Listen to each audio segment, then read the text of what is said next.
Hello guys, एक और new blog में आपका स्वागत है। तो गाइज, आप लोग कैसे हैं? आज का ब्लॉग बनाने का मेरा एक मकसद ये है कि आज का पेपर है, लेखपाल और पटवारी का पेपर है। तो गाइज, हल्द्वानी में है मेरा हरगोविंद सुयाल, जो कि विद्या मंदिर में हुआ था पेपर। कुसुमखेड़ा से रोड गई है तो वहाँ जाऊँगा। 11 बजे से पेपर है, बट वहाँ 9:30 बजे पहुँचना है। तो उस हिसाब से मोबाइल वगैरह जितना भी हम लोगों के पास सामान है, ये बैग वगैरह सब जमा कर लेंगे। तो पेपर के बाद मिलते हैं गाइज, फिर देखना। तो गाइज, हमने कल पटवारी और लेखपाल का पेपर देखा और पेपर देके भी आए। और हमारे साथ में बहुत सारे लोग थे जिन्होंने पेपर दिया और अच्छा रहा पेपर। बट सबसे अच्छा पेपर लगा, मैं 2012-13 से समथिंग 12 से पेपर देता आया हूँ, बट इस बार का पेपर अच्छा लगा। और ऊपर वाला प्रभु, जो कि हमारे महाराज जी की कृपा रहे, इस बार धांधली ना रहे और मेहनत करने वाले बच्चे आगे बढ़ें। और हम लोग बहुत ज़्यादा मेहनत करते हैं गाइज, उस हिसाब से आगे बढ़ने मतलब जो भी निकले। इसमें मैं आपको बताना चाहूँगा, अधिकतर अधिकतर क्या 99% सब बुक्स में से आया था। अगर जिन्होंने पढ़ा होगा, जो कंटिन्यू पढ़ाई करते रहते हैं, तो अवश्य 95 या 96 लाएंगे, आराम से लाएंगे। कोई दिक्कत नहीं, कोई इशू ही नहीं है उसमें। बहुत अच्छा पेपर था। और अब जिसने नहीं पढ़ा था उसके लिए मैं कह कुछ नहीं सकता हूँ, बट इधर उधर से नहीं आया था। पेपर बहुत अच्छा दिया था यूकेएसएससी ने, और बहुत अच्छा पेपर था। मेरे जो एक्सपीरियंस आज तक का एक्सपीरियंस, सबसे अच्छा पेपर इसमें, मतलब ऐसा लगा कि पहला श्वेत पत्र में अच्छा पेपर दिया गया है। बट पहले ऐसे ही धांधलीबाजी बहुत ज़्यादा रही। और जब से हम आज तक पेपर देते आए हैं, कुछ नेतागिरी अपने उसमें डालते रहे, जो जान पहचान वाले, कुछ पैसे के चक्कर में सब कुछ। क्योंकि मिडिल क्लास में आप देखें कि एक किराया रहा 1000 रुपये तो वैसे खर्च होने हैं, और अगले दिन आदमी जहाँ पर पेपर देने होते हैं तो वहाँ पर भी कम से कम 1-2 हज़ार का कमरा लेता है, खाना पीना रहता है, आने जाने का किराया। तो आदमी तो उसी में बिक जाता है, और निकलना है नहीं। निकलने के लिए सब हाकम सिंह जी हमारे और बहुत सारे, उन्हीं का नाम नहीं लूंगा, वो तो एक और नेता लोग, सबसे ज्यादा नेता लोगों को कहूंगा मैं, उत्तराखंड के। और इन लोगों ने इतना पैसा कमाया है और उसके बाद भी इतना गुस्सा आता है।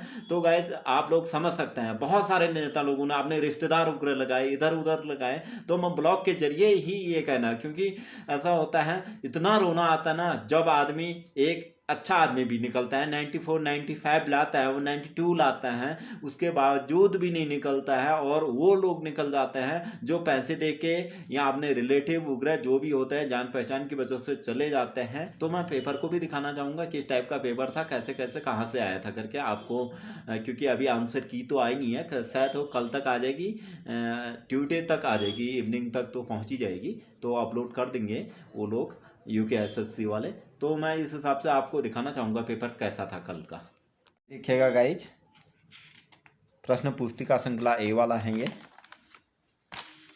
फर्स्ट में इसमें हिंदी आ रखी है, हिंदी भी अच्छी है। पर उपदेश कुशल बहु तेरे लोकोक्ति का सही अर्थ क्या है? तो सब कुछ आप अगर देखेंगे ना, हिंदी लूसेंट है जो, उसी में से आ रखा है, पूरा हिंदी लूसेंट से आ रखा है।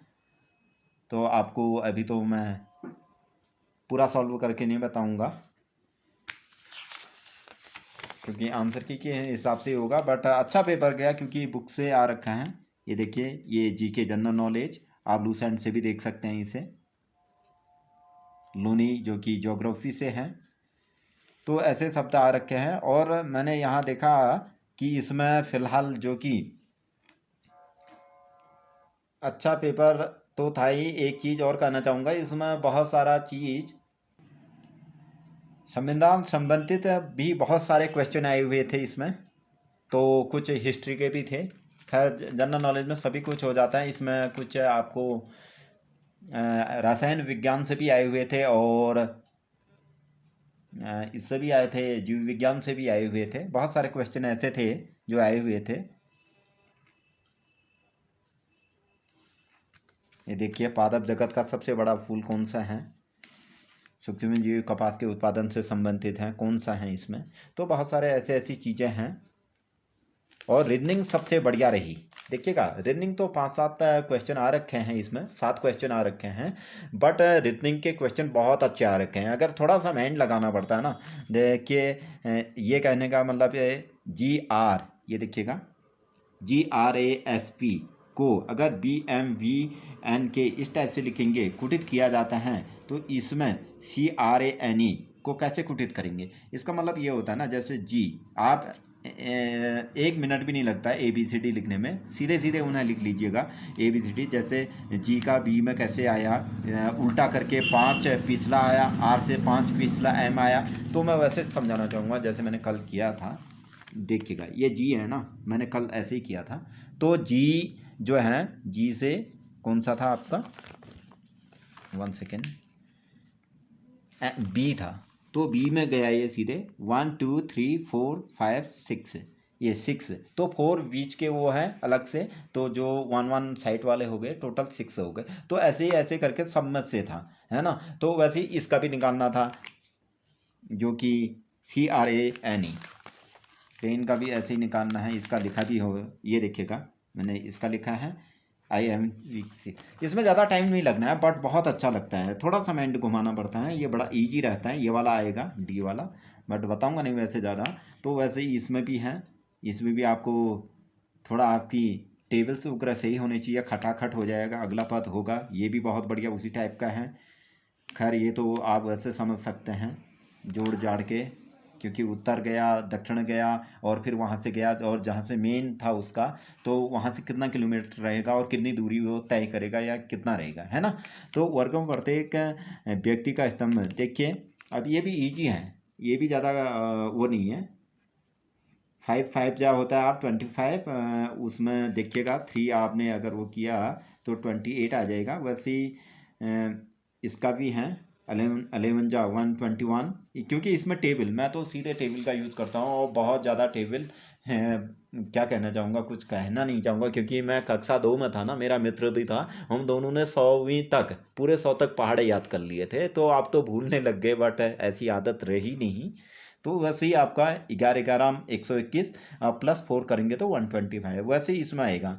9 9 जा 81 आ जाएगा, और 11 ऐड करेंगे तो 92 आ जाएगा, ये वाला आंसर आएगा। तो उसी हिसाब से सभी, ये देखिएगा ये भी बहुत अच्छा है, रीजनिंग के क्वेश्चन बहुत अच्छे रहे हैं, और सभी मतलब ऐसा है कि UKSSC का इस समय का सबसे अच्छा पेपर रहा। तो इसमें अभी थोड़ी देर में उत्तराखंड का भी आएगा, उत्तराखंड का भी इसमें लगभग 35 नंबर का रखा है, 35 नंबर का उत्तराखंड का आ रखा है। तो इस हिसाब से देखा जाए तो बहुत अच्छा है। देखिए, स्टेशन पर लगे हुए बोर्ड पर अंकित समुद्र तल से ऊंचाई क्या कहलाती है।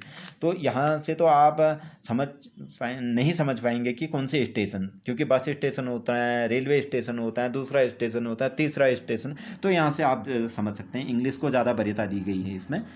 What is the height from the sea level of railway station marked and the board of record। तो इस हिसाब से आपका सबसे, यहाँ से भी कर सकते हैं आप, क्योंकि इंग्लिश से भी पढ़ सकते हैं, उससे आपको और आसानी मिल सकती है, क्योंकि रेलवे का अलग हो जाता है, तो बोर्ड पे जो लिखा रहता है वो आसानी समझ में मतलब आ जाएगा आप लोगों का, है ना।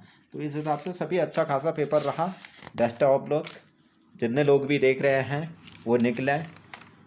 अभी 22 को भी है फॉरेस्ट गार्ड का पेपर, उसके लिए भी आप तैयारियां जोरों शोरों से करें। इसी हिसाब से पेपर आएगा, इतना कठिन नहीं आएगा, सब बुक्स में से आएगा। आप अगर 2-3 लोग साथ में हैं, मेरी यही एडवाइस है, अगर 2-3 लोग साथ में हैं तो आप लोग मिल के भी पढ़ सकते हैं, क्योंकि उसमें तुरंत याद होता है। कामना करता हूँ आप लोगों का भी पेपर बहुत अच्छा रहा होगा कल, और जिसने ये पढ़ा होगा खास तौर पे उसका बहुत अच्छा पेपर गया होगा, क्योंकि पढ़ने वालों के लिए कहीं कमी नहीं है, बट धांधलीबाजी नहीं होनी चाहिए। और मैं भगवान से यही प्रार्थना करना चाहूँगा, मैया से, भगवती मैया से यही प्रार्थना करना चाहूँगा कि धांधलीबाजी ना हुए, क्योंकि रात दिन पूरे आँखों से आप हर समय इतनी ताकत, नींद भी लगी रहती है, बहुत कुछ होता है, सबके साथ एक जैसा ही होता है, तो उसके बावजूद भी हम पढ़ाई नहीं छोड़ते हैं। बहुत सारे ऐसे काम होते हैं, पढ़ाई फिर भी नहीं छोड़ते हैं। तो उस हिसाब से, मेरे हिसाब से अच्छा रहे। आई होप सभी लोगों का तो होता नहीं, बट फिर भी आगे भी आप कोशिश करते रहें। Best of luck. तो गाइज, अगर वीडियो अच्छी लगी तो लाइक, कमेंट्स एंड शेयर करिएगा। अगर चैनल में नए आए तो चैनल को सब्सक्राइब करिएगा। तो मिलते हैं नेक्स्ट वीडियो में, बाय बाय।